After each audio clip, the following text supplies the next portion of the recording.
Dan pemirsa, untuk mengetahui bagaimana outlook serta tantangan bisnis di sektor retail dan lifestyle, kami akan berdialog bersama dengan Direktur Utama PT Sarina, ada Mbak Fety Wartata yang sudah hadir di studio. Terima kasih Mbak Fety sudah berkenan datang langsung ke studio di Makasih Investor Mas, Market Today. makasih udah diundang. Nah, how you doing? Sehat ya Mbak Fety ya siang ini? Baik, Kalau makasih. misalnya kita lihat Mbak Fety, bagaimana tahun 2023 ini kondisinya sejauh ini untuk sektor retail begitu ya, lifestyle. Dan jika kita lihat begitu dari tren kunjungan, apakah kita sudah bisa katakan bahwa sektor retail ini sudah pulih 100% pasca pandemi? Kita tahu kan digempur betapa dahsyatnya waktu itu.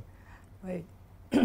Kalau kita bicara dari pertumbuhan retail dan lifestyle secara keseluruhan, yang kita lihat adalah belum 100% pulih kembali, tapi memang kalau kita bicara khusus segmen tertentu atau mungkin konsep tertentu dalam hal ini misalnya Sarina, tahun 2023 adalah masa pertumbuhan yang sangat baik karena memang di tahun 2022 atau tahun sebelumnya melakukan banyak transformasi dan juga corrective action. Jadi kita bisa lihat hasilnya di 2023. Tapi kalau kita bicara keseluruhan memang masih ada yang belum 100% pulih ya, karena ini memang masih ada dampak dari pandemi Covid itu sendiri, kemudian juga daya beli masyarakat yang belum kembali 100% dan tentu adanya banyak alternatif atau pilihan buat customer untuk berbelanja ya, baik mau offline maupun juga online. Jadi berharap di tahun-tahun berikutnya kembali pulih 100% bahkan lebih, ini bisa diharapkan. Kemarin dan kita juga tadi sempat ulas begitu di tayangan kalau Bank Indonesia sempat merilis indeks penjualan real pada November 2023, ini besarannya ada di 2,9%. Masih cukup tipis pertumbuhannya begitu, tetapi apa yang bisa kita cermati dari data ini?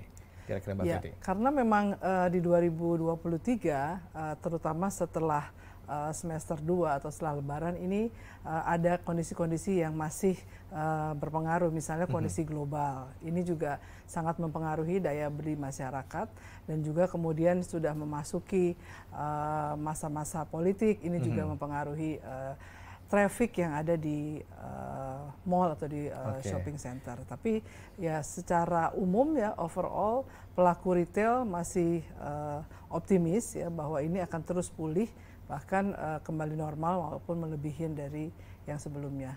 Oke, tadi Anda menyebut ada kondisi global, sentimen global, termasuk juga iklim politik di tanah air membuat daya beli masyarakat juga belum sepenuhnya pulih. Artinya ini kita bisa maksimalkan lagi daya belinya. Ya. Kalau kita bicara tahun depan misalnya, ini sudah memasuki masa demokrasi, ada beberapa sektor yang justru tumbuh dengan signifikan. Ada lokasi lain mungkin yang lebih terpengaruh, tapi overall itu akan tetap meningkat karena ada kegiatan 5 tahunan yang juga menyumbang kepada daya beli masyarakat dan juga consumption di Indonesia. Tapi angka pertumbuhan ini kan November. Untuk Desember bisakah kemungkinan dikatrol? Kalau kita tahu akhir tahun kan orang juga lebih sering berbelanja begitu ya. Ada cost rally dan sebagainya. Kalau untuk retail memang Desember ini always harvest ya, atau peaknya. Lagi sumringah gitu kan kalau biasa bilang ya. Terutama segmen-segmen tertentu. Jadi 2 kali biasanya harvestnya di akhir tahun ataupun juga di Hari Raya Idul Fitri, dan tahun ini sih kami melihat masih sangat positif, artinya kunjungan masyarakat ke pusat belanja juga masih terlihat ramai, bahkan menjelang akhir Desember sudah mulai libur, ini semakin membludak dan kami semua juga sudah mengantisipasi adanya tambahan traffic ya dan juga persiapan program-program yang menarik. Ini kan yang dirilis soalnya kan November 2023. Sementara kalau misalnya kita lihat berbagai program-program gitu disampaikan biasanya pada Desember begitu ya. Seperti kemarin ada apa namanya midnight sale dan sebagainya. Artinya bisa saja itu kemudian bisa mengkatrol gitu. Nilai itu ya. Kalau kita coba cermati lagi Mbak Fety, tahun ini juga kan masuk era suku bunga tinggi gitu ya. Nah, gimana Anda melihat kondisi ini berdampak pada sektor retail dan lifestyle? Memang ini mau tidak mau pasti akan ada dampaknya walaupun bertahap ya. Karena dengan kenaikan suku bunga tinggi pasti berpengaruh kepada untuk pengusaha kepada cost of fund. Nah, kemudian kepada masyarakat tentu akhirnya cost of fund itu dipass on ke pricing dan produknya menjadi lebih tinggi dan consumption-nya dikurangi. Jadi ini memang sudah menjadi impact dari kenaikan suku bunga. Artinya juga masyarakat juga lebih berpilih untuk menahan dulu begitu untuk konsumsi pribadinya begitu ya, termasuk untuk melakukan perbelanjaan di sektor retail dan lifestyle. Bagaimana dengan tingkat keterisian tenan di perusahaan Anda khususnya di Sarinah kita lihat? Nah ini menariknya Mas, di Sarinah sejak kami buka okupansinya cukup tinggi ya, lebih dari 90%, karena memang kami sempat tutup melakukan renovasi 2 tahun, jadi pada saat buka kembali animonya cukup besar, responsnya sangat positif, dan okupansinya terisi dengan cukup baik ya, di atas 90%. Dan ada pun sekarang yang masih tersisa hanya sifatnya casual leasing, event, atau promotion yang juga memang itu harus dilakukan from time to time. Oke, kita sebagai wartawan juga kita melihat begitu banyak perubahan begitu ya, dari mulai tampilan, kemudian nuansa, termasuk kalau kita datang wanginya juga beda barangkali kita sebut gitu ya, Sarinah ini begitu. Tetapi untuk bagi tenan sendiri, kira-kira Mbak Fetty, apa sih yang menjadi daya tarik? Mungkin Mbak Fetty juga sempat lakukan audiensi dengan para tenan, apa yang membuat Sarinah itu begitu seksi untuk diisi para tenan? Karena konsepnya memang very unik ya, di tengah banyaknya pilihan buat masyarakat, Sarinah mengkhususkan untuk produk lokal, produk UMKM, brand lokal, dan juga mengangkat dari sisi-sisi lainnya, beyond shopping ya, jadi selain makan, selain belanja, juga ada proses edukasi, ada proses sosialnya, budaya, dan juga menjadi destinasi. Nah ini yang para tenan juga melihat lokasi yang strategik, konsep yang fresh, kemudian juga promosi dan komunikasi yang pas. Ya, ini membuat akhirnya respon masyarakat itu sangat tinggi. Bahkan ada konser secara berkala gitu ya. Kemarin sempat juga ada peragaan busana juga gitu. Jadi tadi Mas menyinggung soal scent atau aroma Sarinah, itu juga kami ciptakan khusus untuk membuat Sarinah sangat unik, dan ternyata itu yang membuat kangen customer datang kembali dengan wanginya salah satunya. Jadi ini sudah karena saya jadi pedestrian di situ ya, di jalan pedestrian itu sendiri juga tercium tuh wanginya. Ini wangi Sarinah akhirnya, jadi kita punya heritage, punya kekhasan sendiri. Wangi seperti itu, ya wangi Sarinah. Gitu.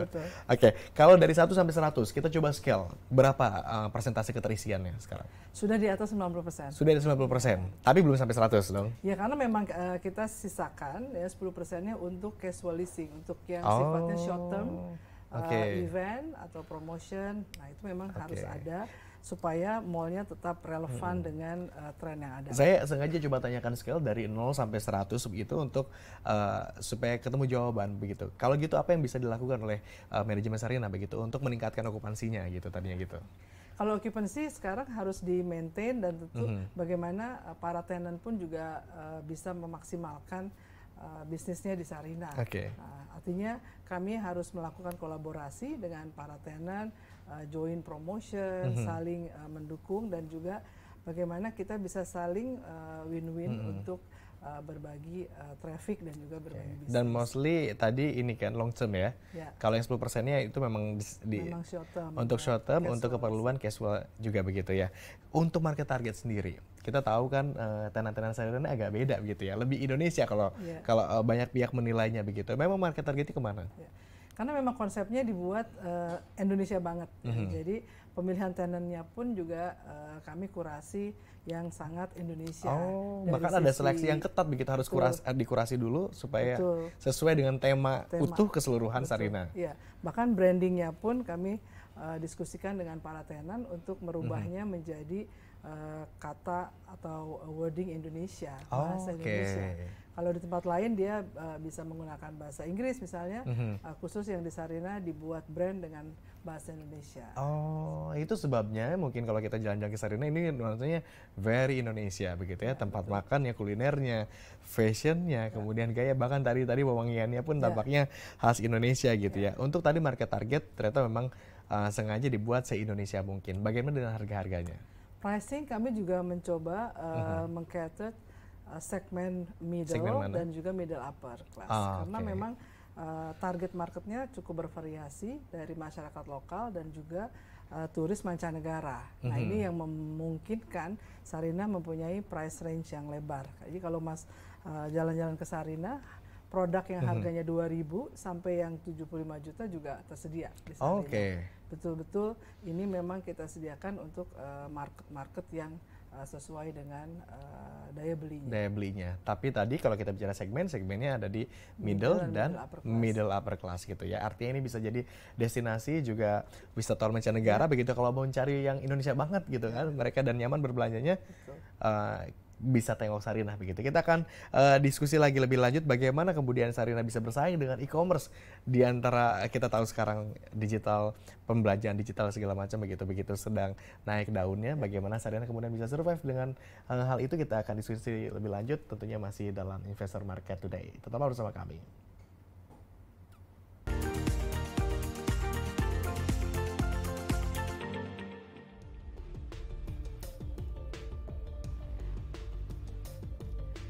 Terima kasih Anda masih bersama kami di Investor Market Today. Kita akan kembali lanjutkan dialog dengan Mbak Fety. Mbak Fety, kalau misalnya kita coba lirik lagi begitu ya, jalan-jalan ke arah Sarina, ke arah Tamrin begitu ya, kita melihat ada nuansa yang berbeda begitu dari penampilan, tidak hanya penampilan, tapi Sarina, tapi juga crowd atau pengunjung yang datang. Tampaknya sekarang mereka lebih sering nongkrong-nongkrong di depan begitu, anak muda. Tidak terlihat lagi seperti kalau dulu kan yang datang banyaknya orang tua gitu. Apa sebetulnya yang ingin dikejar oleh Sarina?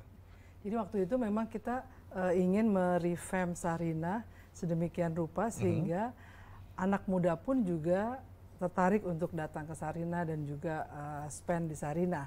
Jadi kita buat konsepnya dengan open space, dengan performance, kemudian juga dengan edukasi, narasi, dan yang paling penting adalah bagaimana mengindonesiakan anak-anak muda ini dengan secara sukarela mereka turut ikut dalam campaign Indonesia Muda ini. Artinya kita memang tidak memungkiri adanya pengaruh dari brand luar, tapi bagaimana brand Indonesia pun juga tetap bisa dapat porsinya. Survive dan bersaing begitu dengan luar.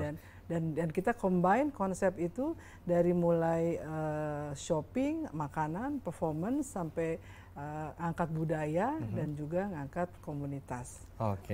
Multifunction jadi rasanya ya. Tadi kita sebelum jeda pariwara kita sempat singgung sedikit bagaimana kemudian Sarina yang memang memiliki toko fisik begitu ya menghadapi era digitalisasi, era persaingan retail dan lifestyle di era digital dan e-commerce ini. Jadi balik lagi ke produk yang ditawarkan oleh Sarina. Kami ada lebih dari 500 brand UMKM dan lokal yang sangat spesifik dan sangat unik. Jadi market offline di Sarina tetap bisa bersaing dengan online. Ada kriteria tertentu, produk tertentu yang hanya bisa dibeli di offline karena memang mereka perlu melihat produknya, memegang dan juga mungkin mencoba. Nah itu yang kami fokuskan. Nah Sarina sendiri juga punya online platform. Ya, Sarina. Ini hampir saya tanyakan tadi. Sarina akankah bergerak ke platform online gitu? Ternyata memang sudah mulai bergerak. Ada, jadi ada store-in-store di marketplace ya. Tapi memang belum sebesar yang diharapkan karena dari memang kapan? Kita baru dibangun berbarengan dengan transformasi Sarina ini. Jadi pada saat transformasi Sarina sebetulnya sudah ada toko online yang sudah ada. Dibangun dan ini akan menopang offline bisnisnya karena kita ciptakan omnichannel. Nah, ini perlu waktu dan juga perlu kolaborasi lebih banyak lagi dengan para mitra untuk. Tapi toko online ini bagaimana trafiknya sejauh ini? Karena memang produk-produknya sendiri lebih memungkinkan atau lebih memerlukan physical touch atau physical visit, jadi belum terlalu besar di online-nya. Atau mungkin pada segmen tertentu memang orang pengen datang langsung kali ya? Pengen datang langsung, pengen lihat juga barangnya seperti apa, dipegang bahannya mungkin kayak gitu ya? Misalnya contoh, kami saat ini bisa dibilang cukup komplit handicraft. Ya. Nah itu kan something yang memang benar-benar harus dilihat bahannya, bentuknya, desainnya, dan mungkin kalau dari online dengan foto, belum tentu hasilnya kurang representatif buat sebagian pelanggan gitu ya, tetap aja pengen lihat gitu. Kalau proporsi sekarang berarti untuk yang offline dan online ada berapa kontribusinya? Kalau bisa dibilang sebagian besar lebih dari 90% masih di offline ya. Betul. Dan memang kedepannya pun untuk proyeksi kedepannya jadi offline-nya gimana? tetap akan lebih besar. Lebih besar karena role Sarina ini kan memang untuk panggungnya karya-karya atau produknya Indonesia. Nah sebagai panggung tentu sangat diperlukan kehadiran secara fisik gitu untuk produk dipentaskan atau dipanggungkan. Nah, ke depan dengan penambahan gerai lainnya itu memungkinkan bisnis offline-nya tumbuh lebih tinggi dibanding bisnis digitalnya. Oke, tetapi ke depannya proyeksinya akan tetap ya komposisi 90% untuk offline, 10% tetap untuk retail kontribusinya di situ. Tetapi apa kalau gitu strategi untuk bisa bersaing dengan pasar online, dengan e-commerce? Kalau kami memang mengangkatnya sangat Indonesia, jadi yang dikedepankan adalah experience-nya atau culture communication-nya, dan juga bagaimana ini bisa menjadi satu status ya bagi para pengunjung anak muda bahwa saya ini sudah mendukung produk-produk lokal dan juga sudah membangun atau memberikan impact kepada UMKM. Itu, dan ini narasi yang selalu digunakan ya dari tahun ke tahun, dan ini akan sangat besar potensinya, sehingga presence daripada UMKM ini akan mulai juga digaungkan ke international market. Anda melihat potensi yang sangat besar begitu dari UMKM ini. Tapi kalau bicara tentang ketahanan UMKM, seperti apa overview Anda di Indonesia khususnya begitu? Terus bagaimana peluang yang tadi besar itu bisa dikembangkan begitu? Memang menariknya bisnis UMKM ini kan range-nya besar sekali. Ada yang baru pemula, ada yang sudah lumayan advance. Jadi memang harus terus selalu ada capacity building buat mereka. Istilahnya harus terus ditemani, dikawal supaya bisa terus meningkatkan kapasitasnya atau produknya. Nah, kami membuat ekosistemnya sedemikian rupa sehingga Sarinah juga punya program yang namanya Sarinah Pandu. Jadi dengan capacity building melalui program Sarinah Pandu, kita bisa membuat mereka benar-benar naik kelas, dan kita beri akses to market, yaitu melalui gerai-gerai Sarinah. Kemudian juga akses to finance, kita berkolaborasi dengan financing company, dan juga akses kepada naik kelas itu ke international market. Gitu. Untuk 2024 kita lihat tahun depan, kita tahu tahun 2024 juga kan tahunnya pemilu begitu ya. Apakah Anda, Mbak Fetty, melihat bahwa tahun pemilu tersebut bisa berdampak pada sektor retail? Betul. Jadi ada beberapa sektor yang terdampak langsung, ada juga yang bahkan dampaknya positif ya. Kalau keperluan yang sifatnya lebih masif ya untuk kebutuhan pemilu misalnya, ini bisa meningkat sangat signifikan. Itu jadi seperti kayak panennya 5 tahunan kategori tertentu. Tapi memang kan sedang promo-promonya mengindonesiakan sesuatu betul, gitu ya. Betul.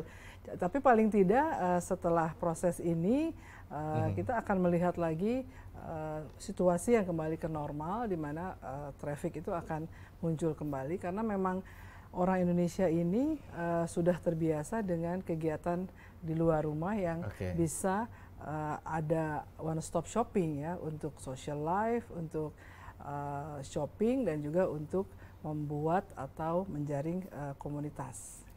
Berikutnya masih di 2024. Secara umum kalau begitu, Sarinah ini gambarannya akan seperti apa sih di 2024? Nah, menarik 2024 karena memang tugas untuk mentransformasi Sarinah Tamrin bisa dibilang ini sudah dilakukan. Nah, ini giliran lokasi-lokasi lainnya. Karena kami masih punya lokasi yang harus dibenahi juga, termasuk juga Sarinah role-nya sekarang sebagai retail operator di lokasi-lokasi milik BUMN lainnya atau milik pemerintah lainnya. Misalnya kerjasama Sarinah dengan kereta cepat Indonesia-Cina, stasiun-stasiun keretanya, retailnya itu di-manage oleh Sarinah.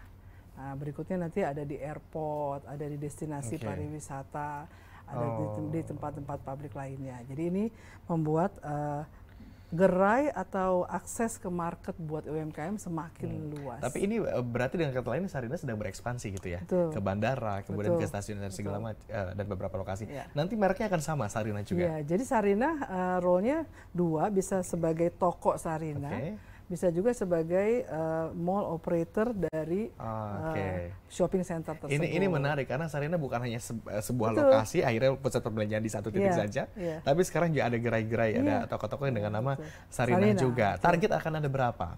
Kalau tahun ini ada beberapa yang kita akan masuk, seperti di stasiun kereta di bandara dan juga di destinasi pariwisata seperti di Bali, di Jogja, dan juga bahkan kayak di Taman Mini gitu ya.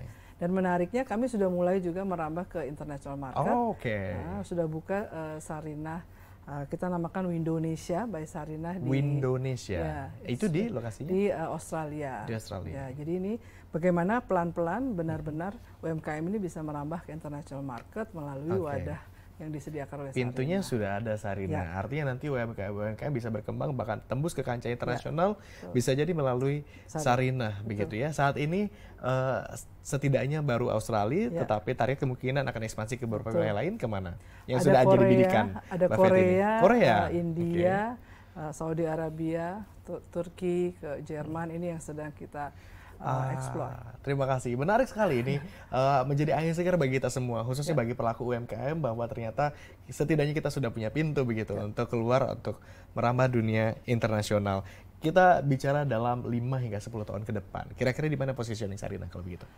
Kalau kita bicara Sarinah sebagai penggerak local brand dan UMKM, Sarinah 10 tahun lagi akan menjadi market leader.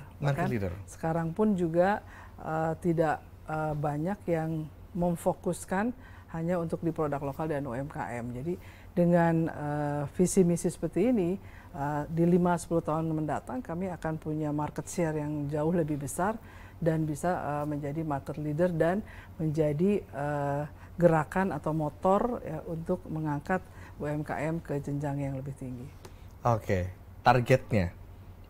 Karena kita bicara untuk mencapai target tentu ada tantangan yang perlu di-conquer. Sejauh ini tantangan apa nih yang paling mungkin tidak menghantui ya, tetapi paling ada di kacamata masalah Anda? Pertama tentu setelah pandemi ya, ini adalah masalah edukasi dan self-confident bahwa produk lokal pun juga layak untuk dibeli, pantas untuk dipakai, dan bisa dengan bangga juga ikut dipromosikan. Nah ini kita harus mulai membuat culture atau mindset seperti ini untuk orang-orang Indonesia khususnya. Mbak Fetty, terima kasih banget untuk insightful discussion kita pada siang hari ini, termasuk juga tadi ada kabar-kabar angin segar bahwa ini sudah akan ekspansi begitu, tidak hanya di Indonesia tetapi juga ke berbagai negara yang ini bisa menjadi pintu pembuka begitu bagi UMKM untuk go internasional. Nanti kita ngobrol-ngobrol lagi Mbak Fetty di lain kesempatan. Selamat kembali beraktivitas. Makasih banyak Mbak Fetty.